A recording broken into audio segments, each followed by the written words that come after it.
Pilots with Air Canada are picketing outside of Canada's busiest airport, Pearson International, today. They want better wages, better working conditions. The Airline Pilots Association started the bargaining process back in June. That came about a day after fellow union members over at WestJet ratified a new collective agreement which saw significant wage increases for them. The union represents about 5,000 Air Canada pilots. Both the airline and the union say this so-called informational picket at Terminal 1, you see the pilots there in their uniforms all lined up with their signs, will not affect Air Canada's flight schedule. Air Canada releasing a statement too, basically saying they're still early in the bargaining process. They're engaged in productive discussions. This sort of picket is part of the normal process. Our contract provisions remain in effect, and we are committed to reaching a fair negotiated settlement. All right, let's bring in Captain Tim Perry. He is with the Airline Pilots Association. Tim, good to see you as always. Let me ask you what it is the pilots want here. What can you tell us? Yeah, good to see you too, Todd. The pilots are working under and have been working under for nearly a decade now the same collective agreement that expires today on this day, and the wages and working conditions are growing further and further apart from what pilots in the United States and elsewhere on the continent are working under, and we need to address that. I remember talking to you a couple of times during the WestJet standoff, Tim, and so I'm wondering whether that is sort of a blueprint of sorts for your union here when it comes to Air Canada. Yeah, so I mean, we take into account the contract negotiations from prior cycles and elsewhere across the industry, and all that will be important when we're at the table with Air Canada. What does an average Air Canada pilot make right now, Tim? Can you give us a ballpark?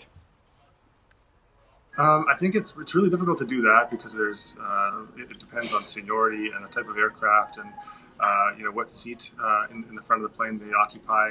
But I think what's really important is to recognize that the growing gap is 50%. In some cases, American pilots are earning double what Canadian pilots are. We're talking about the same airplanes, the same airspace, the same airports. So that gap is just really unacceptable. The main issue for pilots, you talked about wages, but better working conditions. What are better working conditions for these men and women?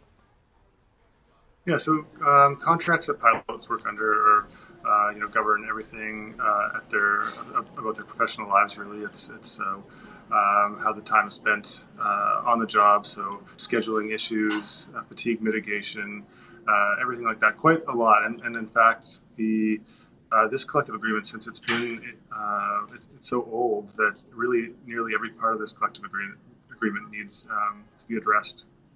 I know an informational picket is one thing, full-fledged picket lines are something else. Can you give us the difference here and what we might see, Tim? I know you don't want to necessarily show your cards here on national television, but what we might see on the days and weeks ahead. So we are, still at the table with Air Canada, and this is indeed for informational purposes. We want everybody to understand what's going on and the fact that there is a growing gap between the value that the Air Canada pilots bring to the airline and how they're compensated. We'll continue to bargain in good faith, and we do not foresee a travel disruption at this time. Although if we do reach an impasse, it'll be the timelines governed by the labor code that will indicate, if there would ever be a travel disruption or a work stoppage. Tim Perry is the president of the Airline Pilots Association of Canada. Tim, thanks for taking a bit of time today for CTV as always. Good to speak with you, Todd.